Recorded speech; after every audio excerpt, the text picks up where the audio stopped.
सुना है बहुत से लोग ऑनलाइन तत्पर सूत्र पढ़ रहे हैं, सुन रहे हैं। ये एक बहुत ही अच्छी स्वाध्याय की प्रक्रिया है। यह प्रक्रिया जितनी अच्छी है उसका लाभ भी उतना ही अच्छा होना चाहिए।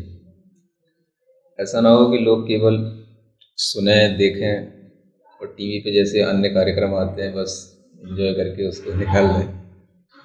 यह तत्पर सूत्र जैन धर्म का एक बहुत ही बेसिक ग्रंथ है और इस ग्रंथ के माध्यम से हम अपने ज्ञानावरण कर्म के क्षयोपशम को बहुत बढ़ा सकते हैं, अपने अंदर संस्कार डाल सकते हैं।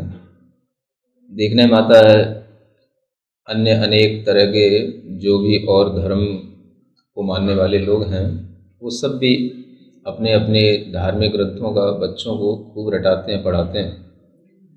इस तरह की कमी की पूर्ति करने के लिए अपने बच्चों को, बड़ों को, सबको ये जो तत्वार सूत्र के सूत्र हैं इन्हें याद करने की एक प्रक्रिया प्रारंभ होनी चाहिए और इस प्रक्रिया से ही बहुत लाभ मिलते हैं।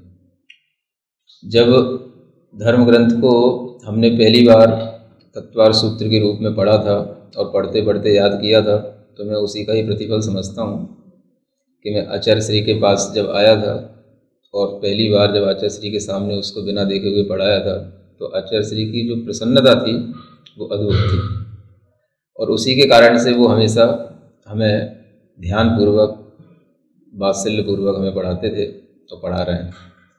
तो ये संस्कार जो आते हैं या अपने अंदर भी ज्ञान का जो क्षयोपशम बढ़ता है वो सब इसी तरह के आचार्य पढ़ी सूत्रों के याद करने से बढ़ता है। इसलिए हर बच्चे को इन सूत्रों का अच्छे ढंग से अध्ययन होना चाहिए और इनका स्मरण करने के लिए इन्हें याद कर लेना चाहिए ताकि ये हमेशा अपने काम में आते रहें।